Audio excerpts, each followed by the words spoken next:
In this episode of Write, Publish, Repeat, Sean and I talk with Jonathan Goodman, host of the Obvious Choice podcast, about his new book, The Obvious Choice, Timeless Lessons on Success, Profit, and Finding Your Way. Write, publish, repeat, it echoes through the air.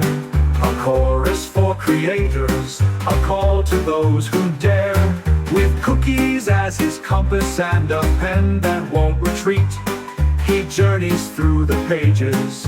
Write, publish, repeat.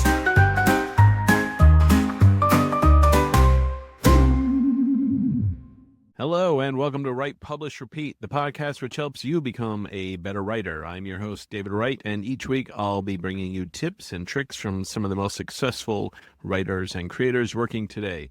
Today's co-host is no stranger to the podcast, Sean Platt.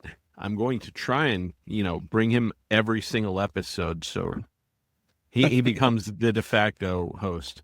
And our guest today is Jonathan Goodman, author of more than 11 books, host of the Obvious Choice podcast since 2019.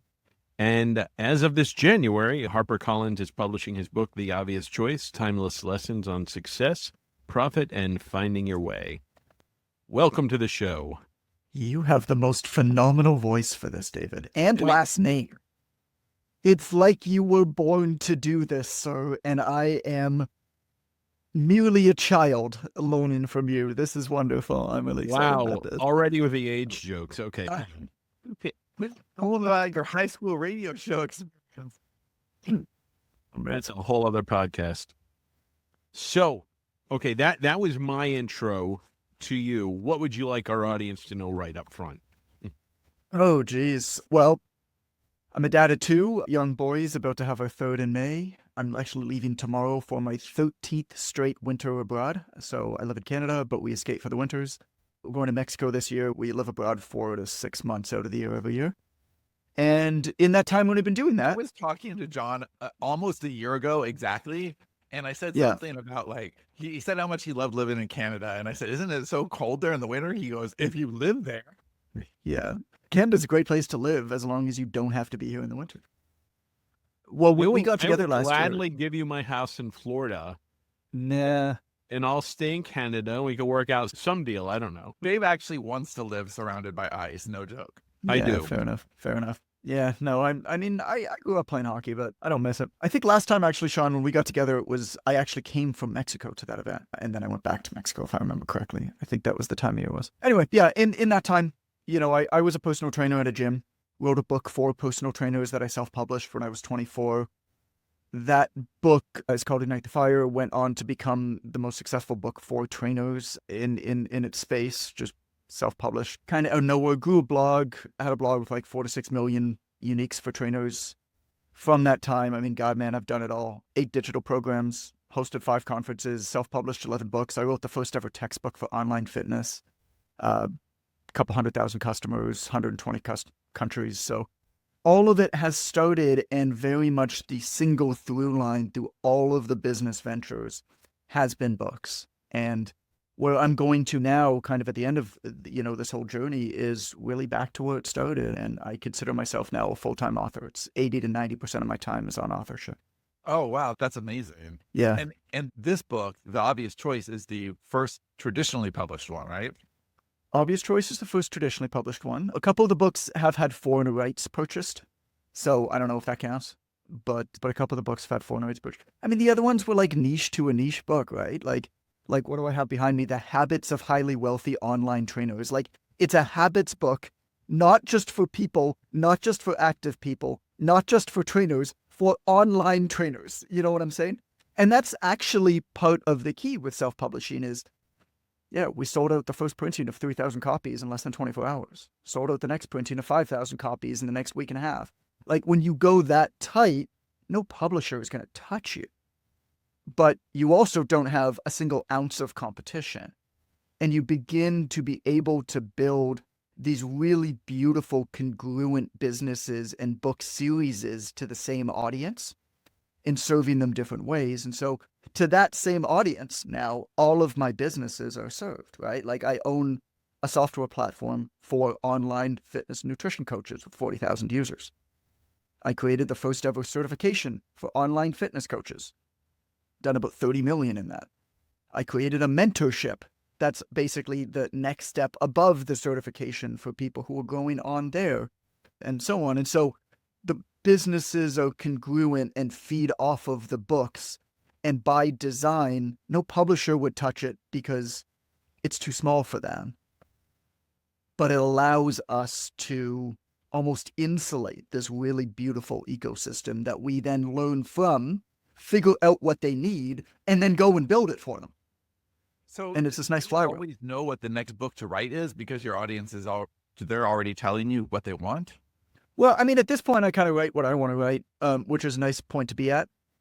So, you know, my career now was more towards authorship, like the book for the sake of the book versus writing the book because I think that there's a position in the business, which is a very different way to write. And so the obvious choice, yes, is a big marketing business development book. Actually, like indie authors was actually one of the main audiences that I think would really benefit from it. So I'm excited to be here for that reason. Like it's in my bubble, it's in my Venn diagram. The next book after that, I already signed the option proposal. I'm already 3/4 the way in, about 45,000 words in of the next book, is really a book on how to get yourself off autopilot. Is it official for guys named Dave specifically? Dude, maybe. The official name on the proposal for the book is Too Early for Coffee. That won't be the name. The unofficial name is How to Get Your Head Out of Your Ass. That's a catchy one. You should read that twice. Yeah. So how do you get a publisher to, touch you this time? You sell a bunch of books first and prove that you can sell books. It's the only answer that I know. I understand fiction is very different. I've only so far to date, Sean knows a little bit about my love. I mean, it's interesting because I read about 80% fiction to nonfiction. I don't read much nonfiction anymore. But all of the books I've written historically have been nonfiction. You write a proposal and you basically sell it on spec. You sell it more on the idea and on the positioning of the author to deliver on the premise of the idea and sell the book. Fiction, from what I understand, if you're trying to get an agent and a publisher and stuff, you kind of need the book written first, right? Yeah, almost always. So unless you have an established name. I mean, unless you have an established situation there. Yeah. So, I mean, how do you, like, I've never pitched an agent. I have no idea how to pitch an agent. The long and the short of it was I was speaking at an event and one of them ran me down in the hall. And I was already thinking about traditionally publishing this next book. I was talking about the book and the concept on stage and we hit it off and she's wonderful. And she's been, I mean, in every sake of the word, she's been the partner I never knew I needed, but now that I can't live without. I mean, she is incredible. Yeah, I really love hearing really that. Fights me. And I hear a lot of horror stories all the time. I do too. Publishing. And I do too. The opposite. Like you've been glowing about it. So do you want to talk about what you expected and then kind of what you got? Well, so I think you have to go into it with a sense of reality. And I think part of that is understanding what publishers and agents can deliver and what they don't. I mean, I'm a marketer. Like, this is a book for marketing. I love marketing. I love the psychology of it. I love the game of it. And so I went into this entire process with the stated understanding that the publisher is not going to do anything meaningful from a marketing standpoint. Not to say that they won't, but I'm assuming that they won't. And anything they do, I consider additive and bonus. Now, the reality of it is, I'm about 2 months away from the book release now. They've actually been phenomenal marketing. They're not coming to the table with like great ideas, but God, they're supporting you. They're executing. They're willing to spend a lot of money. I mean, hundreds and hundreds of galleys all over the world. They're paying for entire VIP packages. It'll be a $40,000, $50,000 project. They hired a PR team on my behalf who's already starting to book me and stuff. Know if that's normal. I don't know if that's not normal. I think it probably has something to do with the size of the book deal. I think it also probably has something to do with the quality of the manuscript that they get in and how much they believe in this project. They might give a big book deal to somebody and then they get the book and they're like, this is fine. Like, I'm sure that happens. And then sometimes they give a smaller book deal. Like, I got a massive one, like nice 6-figure deal, but not like not big 6-figure, not 7-figure, right? Where I'm important to them, but I'm not the most important bet that they're making.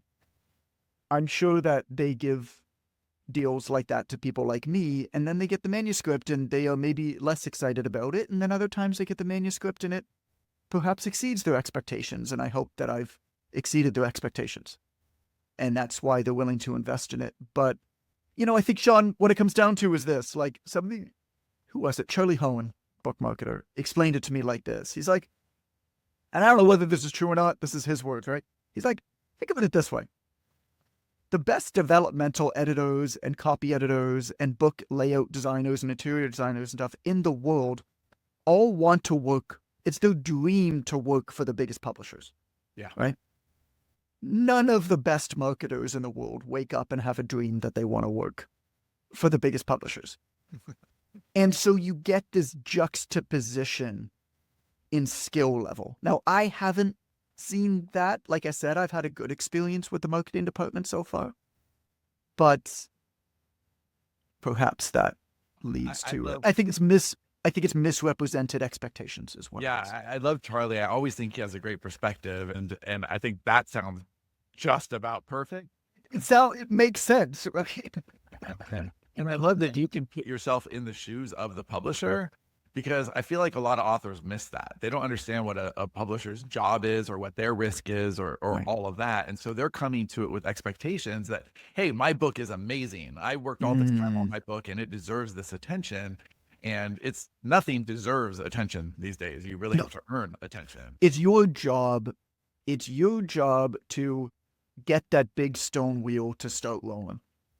To crush everyone. To crush everyone. There is a power law distribution with books. It's like kind of, particularly business books. If you get a perennial seller business book, you're going to sell millions and millions of copies, or you're basically going to sell maybe a few tens of thousands of copies and then peter out. Now, in different industries, it's different. But I hired my own team to quarterback the book launch and post-no branding team and stuff. And now, is this those people? But is this like, did they give you the money to do this, or you No. did this above and beyond? No, this is above and beyond. Oh. But also, I mean, David, this is like getting into wealth and investment philosophy, but I have 4 buckets of investing. And one of those buckets is reputation and personal brand. I think that investing financially, especially somebody who wants to get into thought leadership and authorship, I think investing financially into your own reputation and personal brand is just as, if not more important and more valuable and has better returns than investing in stock market, investing in real estate, investing in Bitcoin. And so I view it as such. Right. It's one of my buckets on the budget. And so what I said to Jay, who was kind of my right hand, was we're looking at this launch of this book not as a 10-day sprint, but as the beginning of a 10-year flywheel. You got to look at it, I think, as a long lens. And of course, the more energy that you can start a flywheel spinning with, the faster it'll pick up. Yeah, that makes sense. I think it's a whole lot easier to invest up front when you have the chance to really make an impression and get your name out there, become the next Atomic Habits or whatever, than to try and spend the money later and catch up when people have already forgotten who the hell you are. Sure. So it very good advice. Sure. And what made you, well, I didn't want to get away from whatever you're going to say, but I had a follow-up. What made you've been coaching people on business and fitness and stuff like that. What made you go towards authorship? I think the process of writing is discovering more about yourself. I write because it makes me better. I write because it makes me more aware. I write because it brings me closer to the person I want to become. For example, today, for the next book, the chapter that I'm working on is literally just a chapter of rules. Every other chapter book is thematic and has narrative structure stuff. This chapter is just a chapter of rules. It's just an operating system. Rules that you personally follow? Rules that I personally follow when I'm doing well. Okay. And in having this, it allows me to return to them when I have my head up my ass. I can look at this list and say, oh, this is why things aren't going that well. And just as one example, one of the rules is, oh, let me find the exact wording of it. The rule is greet them at the door. When somebody you love comes home, stop what you're doing, get up, and meet them. So you don't hide from your wife when she comes home? So sometimes I try not Dave to. does not have rules that he follows. She always comes home like right in the middle of the podcast, and I'm like trying to like finish up and stuff. So Yeah, no, that's different. That's different. Dave wishes his family lived in a different state. That's just a fact. Well, you know what I did, Dave, is I had an office pod built on our property, but outside of our house, on our yard. And that's where I am right now. And another rule is to build a pod in Canada. That's a great idea. Thank When you. you Build a leave pod in out Canada. for the winter, do you leave them in kitchen or what, the pod? no? You're No, they come. Yeah, they come. Of course they come. Of course they come. He's not a monster. But the reason why these rules are useful is when I write them, I think about them. So like this morning, I write before anybody else wakes up. It's just my best time. So I'll wake up. Is it like journaling? Kind of. It makes me more aware. It makes me figure out kind of who I want to be. And so my wife just came home, so I wrote that section this morning, right, with that rule in it. And these are aspirational rules, of course. And so I'm sitting at my table at lunchtime and I'm just eating a little bit of food. And my wife came home. She was returning some stuff for Costco because we leave tomorrow. So we're just cleaning up everything. And she came home and I hear the garage open and I'm eating my food and I didn't react. And then I heard the door open and I wasn't going to get up. And I was like, you idiot. You have a rule about this. And so I got up and I gave her a kiss and I said hello. Like it so, your question, David, of like, why go into writing books and stuff? I figured out I've run a lot of businesses. I've done a lot of stuff that way. I'm really, really good at taking things from 0 to 1. I'm really good at having an idea, executing on that idea, getting it out into the world. I'm really shit at operating businesses. I love owning coaching businesses. I hate working in coaching businesses. And so I still own my coaching businesses, but I have an operator in charge of them who has a healthy profit share. The same with our software company. Like I don't work in any of those actively. And books are the perfect, when I look back on my career, it's like, why have the books kind of come up over and over and over again? Because you think about it, it's exactly that. You have a concept, you have an idea. I can go all into the thing. I can write it, and then I can put it out into the world, and it's finished. And it's finished. I get the idea that now, especially with self-publishing, you could do like the Hal Elrod thing, if you know what he did with Miracle Morning. Yeah. Where he basically just edited his book for like... Miracle Morning for chiropractors. Well, but Miracle before Morning then... for guys named Dave. Yeah. But before then, before he even did that whole thing, because he self-published it, for the first like 3 years, every negative review, every piece of feedback he got, he just went back and edited the manuscript. Yeah, it's like software. Like, It was like- you got a bug. Get the bug out. So I think that's a really smart way to write the book. I think that's a really great way to make Jonathan Goodman miserable. And so, and a lot of things, Dave, it's just it just seems to really align with how I operate and makes me happy and makes me better. Right? Every time you finish another book, I'm at this new station in life. I understand this new criteria about the way I live. Yay, I got more experience points. And you get better. Sean's going to think this is a joke, but I swear to God, this is true. What's that? This weekend, I bought a little 5x5 book, kind of journaling sort of thing, with the exact thing that you're doing, giving myself rules for the next day. And I just started it 1 day ago, and I put some rules in there. And one of the things I struggle with is... Dave, can you please read all of your rules aloud? Maybe the next Do a podcast. Do a solo episode. But the first page, I only did one page so far. Yeah. The first thing I wrote was to not eat any cookies today. Okay. I broke that right. Like I ate like 5 cookies. So here's an exercise for you. Rip the page out and pretend you never wrote it and start. Eat the page instead of the cookie. What? Yeah. Dave, why does your journal have 2 pages in it? Did you buy it like that? So here's a journaling exercise for you. I don't journal. This is the only one of these things that I do. And this is actually at the end of the first chapter of The Obvious Choice. This is what I suggest.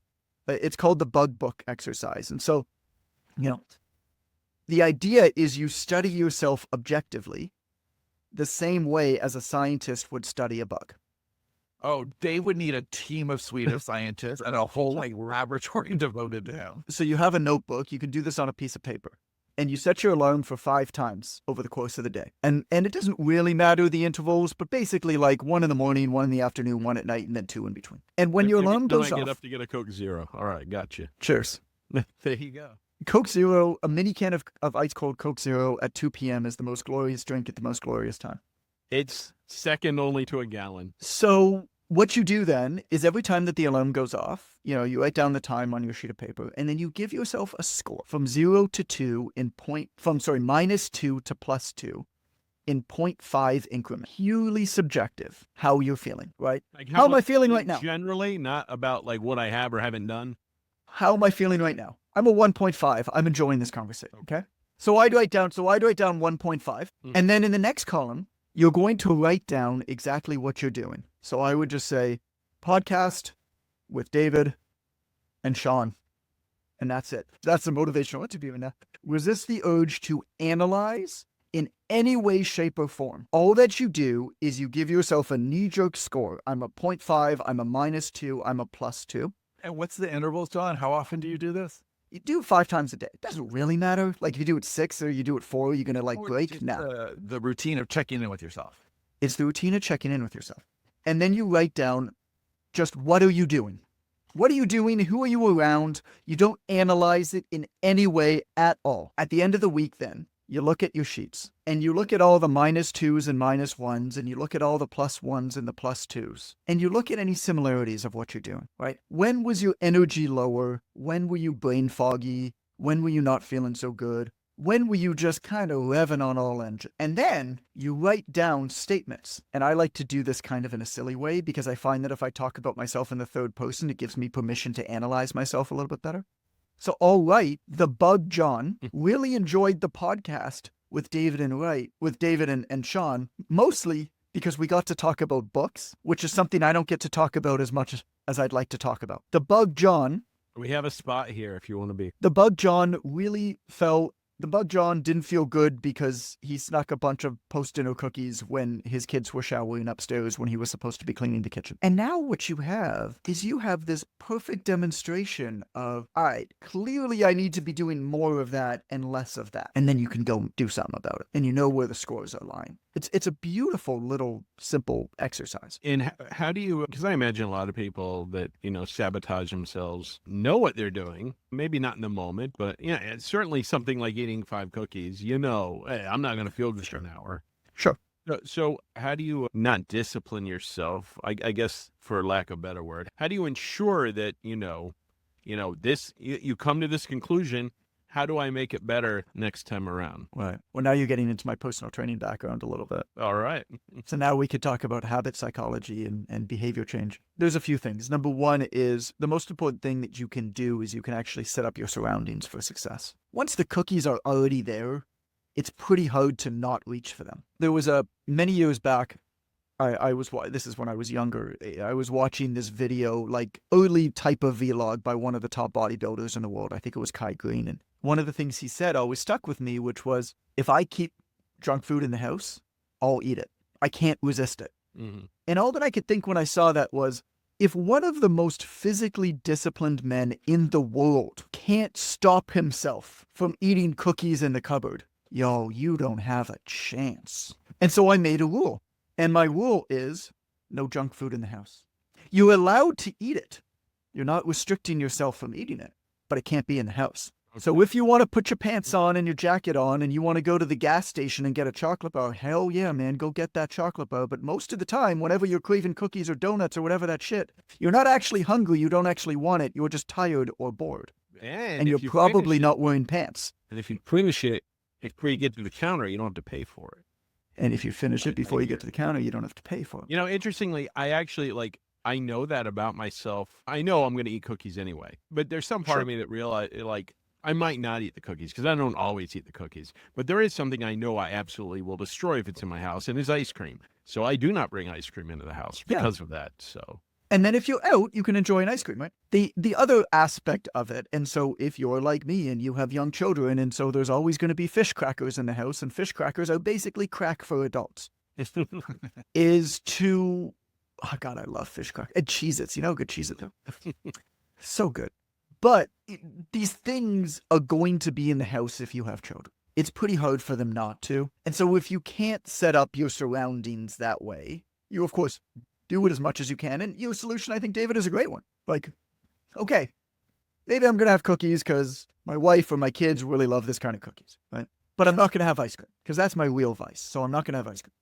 And if I really want an ice cream, I'll go out and get it. Mhm. What you do is when you start reaching for those cookies, you're probably going to keep reaching for them. You're probably not going to stop. But check in with yourself, like, what are you doing? Because what happens with habits is, reaching for a cookie is a habit. It might be a bad habit, but it's a habit. And what we find is that a habit stack upon an existing behavior. They're tacked on to something else that already happens. And so it's actually very difficult to eliminate habits, but it's not that hard to replace a habit with something else. And so what you do then is you say, okay, when I'm cleaning up the dishes, I'm using this as an example from my own life, and my 7-year-old's Halloween candy stash is there because he's at the best age right now where he's old enough to hit a lot of houses, but not smart enough to remember how much candy he got. That's a magic formula. It's magic age. I got like one more year of this. So when I'm cleaning up the dishes, I know that's after dinner and my wife is usually showering or whatever with the kids while I clean up the kitchen. That's kind of our routine. I know that I'm going to naturally sneak. And so you know what I started to do? I started watching The Office from start to finish. And so I replaced one vice with another vice because anybody who's the father or the parent of a 7-year-old and a 2-year-old with a pregnant wife knows there is not much time to get to watch the TV that you want to watch. Yeah, that's a bad And line. so I started turning on The Office, and now I watch an episode of The Office as that habit that I tack on to cleaning up the dishes. And I have found, doesn't always work, but I have found that I reach for Calvin's Kit Kats a little bit less. That's so self-aware. Oh, do you? Oh, and hey, do you have a daily writing habit? Is that one of your rules to write daily, or do you write when you're inspired and feel like it? No, to me it has to be habitual. It's so hard when you've got other stuff to do. Is that The why minute that first thing in the morning because that I do it, done? I there's two reasons I think. I mean, my best time has always been early mornings. Yeah, me too. I was a personal trainer, so I mean that 6 a.m. clients, it's just kind of how my body's wired. Maybe that will change at some point, but I know that's when my brain works best. I'll take a nap in the afternoon if I need to, but I know that's when my brain works best. But also, there's just a lot of things distracting me. This doesn't come from me, but there was a great line that I heard the other day from this guy named Jay Yang, and he said, the hardest part about working on the internet is that you keep getting distracted by the internet. And it's like, I don't actually have to respond to emails really ever. I have an incredible team and people, and that's amazing. And I don't know how I got to this place, but I got to this place. And still, though, I find that once the rest of the world wakes up, I just get distracted by shit. Like, I just get distracted by shit. And I find I can occasionally, like, I'll go to the library, I can occasionally get a 2-hour writing bout in, but it's pretty rare. And so I like first thing in the morning because A, that's how I seem to be naturally wired. B, nothing distracts me. I wake up, my coffee's pre-ground from the night before, the mug is left out, my notes are open by my computer's open to that spot. It's all set up. I don't think. I go straight there and I sit down and I write. And then the final part of it is writing is often, to me at least, it's really like problem solving. It's oftentimes when I'm working through a section, even in I try to write nonfiction like fiction. Like most nonfiction is just shitty writing. And the reason for that is most nonfiction writers never read fiction. And so their books suck. And so the best nonfiction still has to read like fiction. It still has to have the storytelling. Now, the model is a bricks and mortar model where the story is the brick, the mortar is why it matters, or the takeaway. And so you just go brick, mortar, brick, mortar, brick, mortar, brick, mortar, and you layer this stuff on top of one another. But I find that a lot of the time I'm caught in this problem of like, I can't quite make this work. Or it's, I know what I'm trying to say, but it's not coming up on the page or whatever. Right? And so I'll often, whenever I'm in that zone, is I'll review, I'll print it out and I'll read it right before bed and I'll think about it right before bed and then I'll fall asleep. And then I let my unconscious brain kind of work through it. And then I wake up first thing in the morning, I hit it. And I find that doesn't work unless I wake up and I go straight there first thing in the morning. Dave, do you want to talk about your schedule? Are you a nighttime guy? I've had insomnia ever since I was a kid, and then I had a night job for like 12 years. So I try to go back to mornings when needed, but something always throws me off. Like, Dude, you John, know, I've been working with Dave for 16 years now. He's always going back on. Wait, we can't see my air quotes. He's always going back on him with Dave. oh, I last for like a week or two, but then something will happen. Like I'll either fall behind on something or I have family obligations. Maybe everybody in the house gets COVID at the same time, and I got to squeeze into work later and later. And then once I stay up once, it's like I got to catch that, you know, gravitational pull back to earth. And it's a nightmare. I hate it. I absolutely hate it. I mean, it's interesting because there's precedent for that amongst writers. You know, Brandon Sanderson. And have you ever heard the story of how he wrote like his first many books? No. Oh. So Brandon Sanderson, science fiction author, right? I've always thought his books were really interesting because he brings this really unique breed of religion and politics into science fiction that, you know, I enjoy. His background is Mormonism. And He wrote the Mistborn series. He wrote the Mistborn series was great. The prequel series to it was a little bit less good. The first fun, actually, backstory, the first line. So I steal lines from fiction and metaphors from fiction all of the time. And I just keep them. Like, he seemed like the type of guy who only eats his cheese in single slices. I don't know what that means, but that's wonderful. And I use that in the book. Or the first line from Elantris by Brandon Sanderson. The first line of the book was, Elantris was beautiful, once. Wow. You know what the title, and I was like, that's great. Like first lines, I love first lines. Me too. And that first line is wonderful. It says so much in so few words. You can't not want to read on and figure out what happened. But 4 words, beautiful. Yeah. So I stole it. And so, you know what the title of the introduction to The Obvious Choices? Business was great, once. Beautiful. It's wonderful, right? Anyway, Brandon Sanderson, the story about him. So he also was a night owl. I don't know if he still is, but he was when he wrote for a long time. He might still be. And he knew that about himself. But he also needed to work and make money because he hadn't been a successful author yet. And so what do you do if you're a night owl and you need to write at night? But if you get a job during the day, you're too damn tired to write at night. And so what do you do? And so what he did is he purposefully went to get a job as the night watchman at a not very busy motel. And he worked there for a long time. That was more or less, you know, my kind of job, but at a gas station. Yeah. Yeah. I think actually, who was I speaking to? I spoke to somebody who was the security guard overnight in the emerge department at a hospital in a good neighborhood. Yeah, I worked in, I think, a Barnes and Noble. Same thing. Interesting. Surrounded by books. He's always thinking about stories, but there's a lot of downtime where he could write. Probably the worst worker there ever, though. Someone needs help with a book. He's like, I'm trying to write a damn idea. I've never actually read any of his books. I've heard some interviews with him. Is he worth reading? Is he worth checking out? Yeah. And he's one of the indie crowd that, you know, ended up getting a TV show all the way. He's done phenomenally successful. Yeah. Yeah. Well, and I read about the marketing that he did in, you know, even within his books. Like, I think that's perhaps understated is how important you need to design the content of your book with the marketing in mind. What are your portable stories? Right. How are people going to talk about your book? What are they going to say? How can you almost manufacture that and call those out? With him, it was a lot about getting reviews, if I'm not mistaken, near the end of it. Yeah. Okay, maybe I'll check. I'm looking for some new fiction. Maybe I'll check out his stuff then. What should I start with? Silo? Wool? Yeah, it's called Wool, not Silo. Wool? Yeah, but it's yeah, the same yeah. Story. Yeah. But there's multiple parts, right? Yeah, it's a series? serialized. Dave's always a little bit like, because Wool came out at exactly the same time as Yesterday's Gone, our first serial. And he took it all the way to Apple TV. We did not. But yeah, it's serialized sci-fi and it's really smart. He's got great cliffhangers, and he was smart enough to know that back then you needed traffic and you needed multiple entry points. So he would just, instead of writing the one book for $5 or whatever, he would have 6 or 7 all strung together at 99 cents and just got some critical mass going. It's interesting. So, I speak to my editor a fair bit, but I had a marketing call and like a sync call with the publisher and the VP of the house and stuff. And it's so interesting because this is back to nonfiction, but like all of my entrepreneur business owner buddies are all trying to write a book, and they're all doing the same thing. They're all entering into this field, like trying to deconstruct and re-engineer the best thing.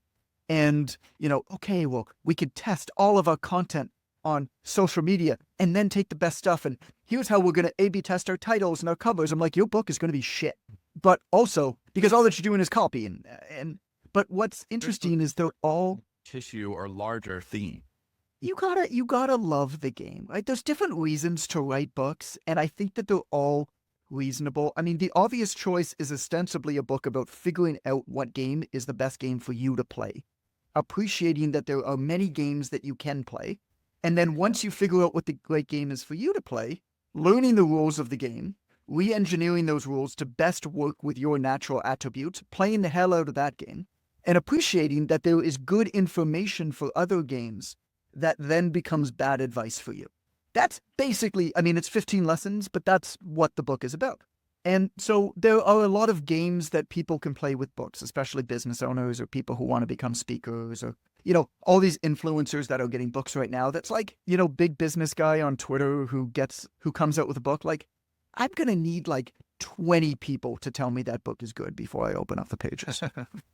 Not saying it's not, but odds are it's not, because I understand the game that every party is playing. The person who has the big profile is getting that book ghostwritten in their name so that they can say, I have a book that hit the list, so that they can get bigger speaking deals. The publisher is signing that person and giving them a few $100,000 to write the book because the publisher knows that they can effectively mobilize that person's audience and make a pretty reliable amount of money off of that book in the first few months, understanding that book is hardly going to sell any copies after about 6 months after it comes out. That's the game. Everybody wins. It's not a bad game. It doesn't produce good books, but it's a perfectly reasonable game for everyone. So anyway, the reason that this came up is, so all of my business owner buddies are trying to write books, right? And we're talking about it, and they're all trying to manufacture a one book. And you said the name of it before, Sean. Atomic Habits. Yeah, right. Every single person is studying this book. They're studying the title, they're studying the chapter length, they're studying the storytelling conventions, the illustrations and everything. And, James did the same type of study with his books, for example, so he figured out that books that sell 1 million copies seem to have chapters that are about 3,000 words in length. The title, if the title has an element of contrast, it seems to be more correlated with a book that sells over 1 million copies. But there's exceptions to all these rules. But what they're missing is this. James spent 8 years building an audience for the book, where he basically did not do anything else. He had a little habits course to pay the bills. That was literally all that he did. And then the book came out, and he has now spent 8 years and counting marketing the book. James has spent 16 years on one product. And yes, it's like phenomenally successful. Like, you could do a whole bunch of analysis and like business multiples and stuff and be like, that's probably $1 billion product. Like, probably. So amazing.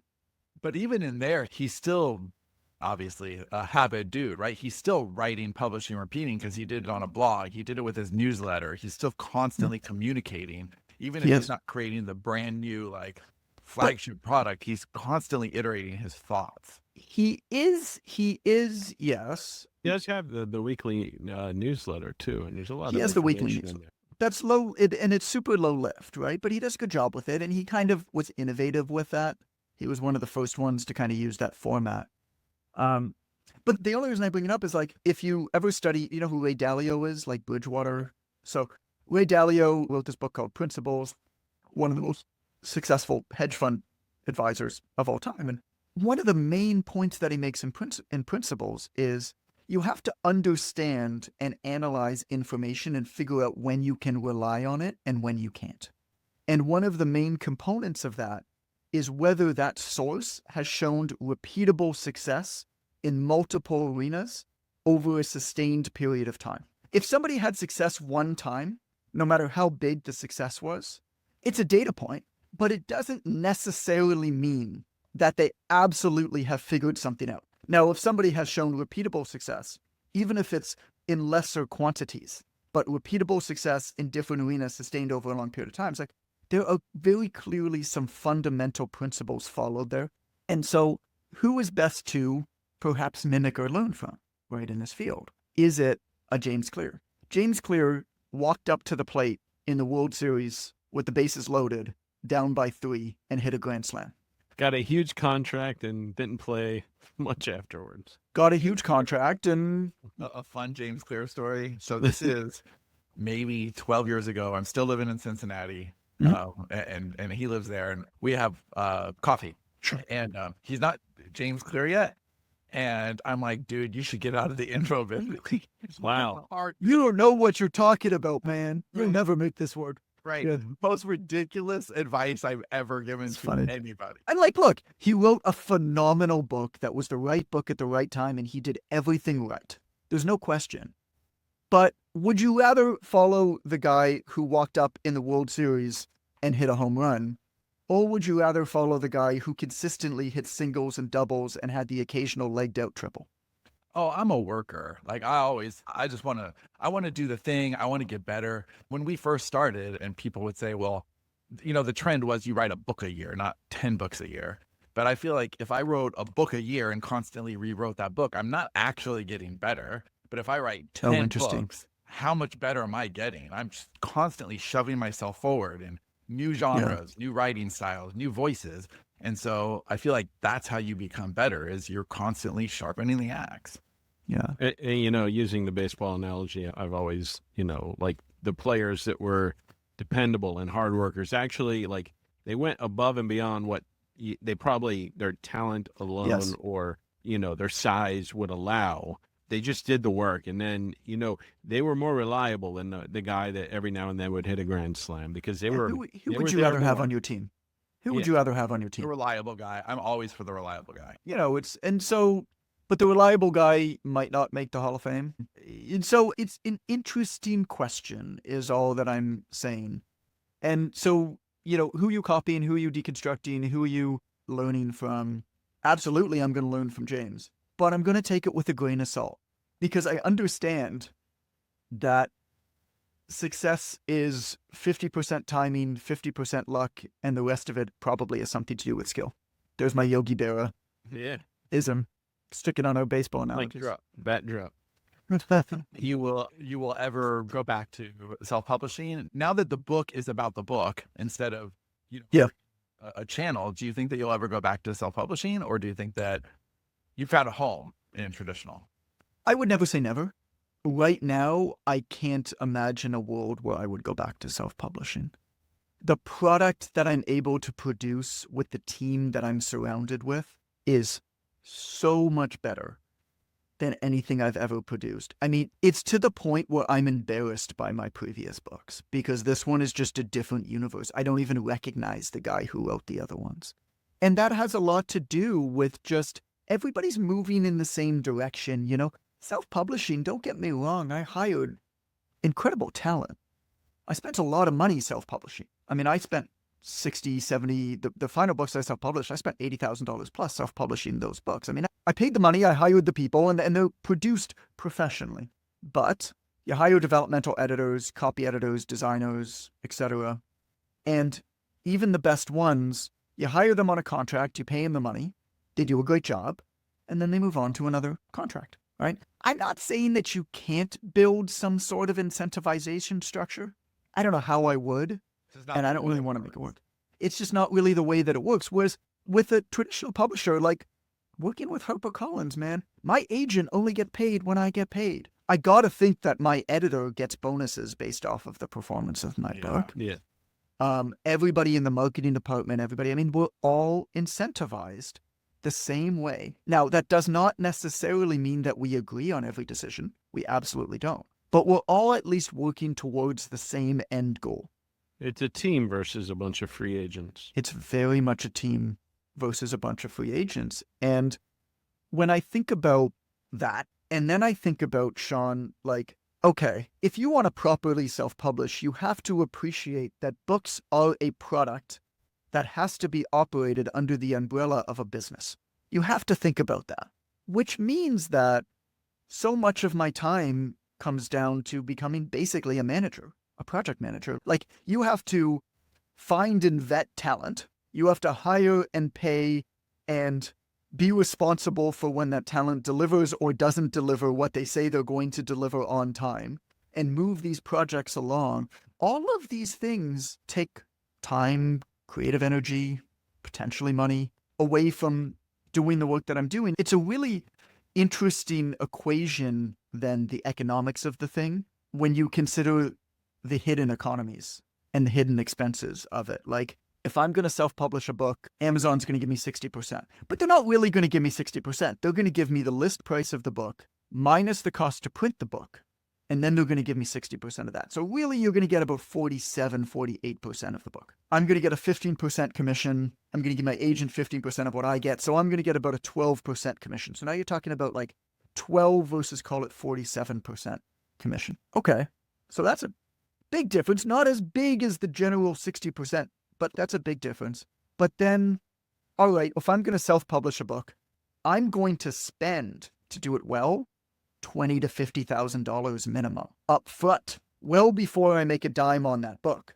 If I'm going to traditionally publish a book, I'm going to get 6 figures plus in advance up front before that book comes out.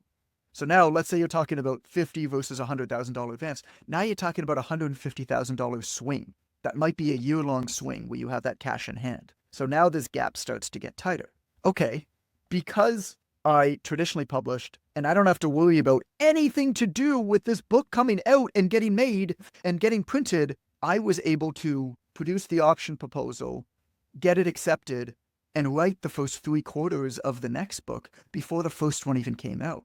So I've already collected 2/3 of the advance of The Obvious Choice and 1/3 of the advance of the next book. Now you're talking about a $200,000 swing where I have that money up front before the first book has even come out. I'm not even talking about royalties coming in on top of that ongoing once you earn back the advance. I'm not even talking about I'm not even talking about collecting the total advances.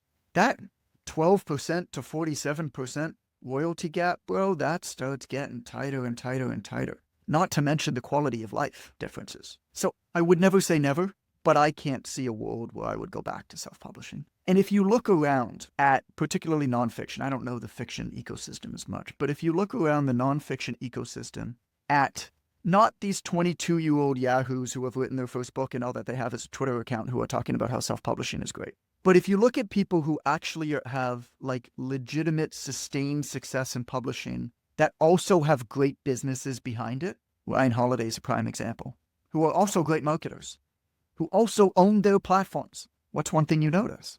Every single one of them still continues to traditionally publish. That's an interesting data point, isn't it? So we do have to get going. Before we go, though, just want to add, like, one of the things I know about authors, a lot of them are afraid to, especially fiction authors. Okay. They're afraid of marketing. They don't know what they're doing. And they see marketing as, evil, like selling is evil. And Yeah. I felt a lot of that coming up, and it's difficult to get over that. So Okay. what's your best advice for our listeners out there who need to get in the right path in order to sell their own stuff, to get out of their own way, basically? So, I mean, obviously marketing is not evil, but there's a lot of stickiness to that. It can be difficult, and I get that, and I felt that in the past too. And the first thing to understand, and the first principle, is that people who do one thing do a lot of things that way. People who buy lots, people who read lots, people who don't read. And so actually the best way to sell books is to figure out where people are already buying books and what books they're buying, and to sell those same people your book as well. It's not to try to convert new people to read. And so what you want to do is you kind of want to work backwards. And the reason that I bring that up is there's a great term from somebody named Mike Michalowicz, who wrote a book called Profit First, Pumpkin Plan, and he calls it literary citizenship. And I've always loved this concept, which is if you are going to be an author, you are a citizen of the literary agency. And the better job that you can do in literary citizenship, the better connections you'll have to other authors. Other authors have other readers. You begin to work with them. Something I did when I was trying to build relationships in this community for this book that I'm coming out with is I hosted a Zoom call that I called John's Author Party. And it was as simple as I made a list of like 20 people. Some I knew, some I didn't know at all. Some I'd like sent a message on social media, back and forth once or twice. And I sent a message to them and I just said, hey, one of the things that I really love to do is I love being connected with other authors who are serious about authorship. And I realized that in my everyday life, I just don't know that many people like me. And perhaps I'm not alone. And so what I want to do is next Tuesday at 10 a.m., I'm going to get together no more than 10 of us on a call. We're all going to have 5 minutes to share what we're doing, what we're excited about, and maybe one area where we need help with if we feel comfortable. I'd love for you to join us. Would you come on the call? And I sent this invite to about 20 people. 2 or 3 of them said, great idea. Can't make it right now. Thanks. 5 or 6 of them said, this is amazing. I love it. I can't make next Tuesday, but please involve me in the next one. And then we had 10 on the call. And it was exactly that. Everybody had 5 or 6 minutes on an hour phone call. We all got together on Zoom, super low lift. And all that everybody did was just shared what they're working on that they're excited about, one way that they can help everybody else, and one thing that they need help with if they felt comfortable. And then we moved on to the next and the next. Well, I'll give you one example. There were 2 guys on that call, Nat and Hassan. I didn't know either of them, but they're both people who write books, but also kind of like book influencers. Like they have like book influencer accounts. And so I invited them both and they both showed up. So again, I didn't know either of them, right? They both were on the call. And then about 2 weeks later, I see Nat was on Hassan's podcast. I did that. I made that connection to those 2 people. Well, Nat and Hassan have both been fervent supporters of my book that's coming out in January because I've added value to them. Like I didn't know either of them. All that I did was I said, hey, literary citizenship. We're in this together, guys. Let's get to know one another. It's a great term. Yeah, it's a great term. I love that. Great So- marketing. Oh, sorry, go ahead. That's the marketing. I mean, you could do all this other stuff, right? And we could do a full 3-hour episode on book marketing and launch marketing if you want. But to be honest, man, get to know people like you, add value to people like you. They have readers who read stuff like what you write. Well, great marketing. Great answer to the marketing. Market yourself on the way out, and where can people find you? Here's what I'll say. The obvious choice is a business book. If you write books, you are in business. This is a book written largely with people who write books because I love books to help them sell more books. Pick up a copy. It's in Audible, it's in Kindle, it's in hardcover. Anywhere you get books, it's by HarperCollins. So anywhere you get books, buy a copy. Release date is January 14th, 2025. So buy a copy of the book. And then I'm on Instagram or Twitter. I'm at It's Coach Goodman. If you don't absolutely love the book, send me a message. Send me a message anyway. But send me a message and I'll send you back 100% of what you spent on the book. That's amazing. What if I Guaranteed. stole it from a Barnes and Noble? Don't care. Don't care. You got me, David. You got me. Gotcha. That's like, I have this book launch team and we have 320 or so people in it. And in order to join the book launch team, you have to buy 2 copies of the book. You have to pre-order 2 copies of the book, right? And so we have this web form and you're supposed to upload your receipts. And somebody on my team was like, well, somebody could just upload any photo there and they'd still join the launch team. I'm like, you know what? If they do that, they got me. Fine. That they might be really motivated to sell. Right. You win this round. So, yeah. Well, I'd like to thank you. This has been a great conversation. I appreciate you taking the time to come here, and I'd love to catch up with you again another time. Sounds good. Thanks, David. Thanks, Sean. This is fun. Thank you. Adios, everyone. Shadows of the Sunshine State, redacted is his home. Lives a man named David Wright, who pens the great unknown. Diet Coke runs through his veins, a decoy wallet keeps him rich. Paranoia fuels his pen and creativity's his niche. Write, publish, repeat.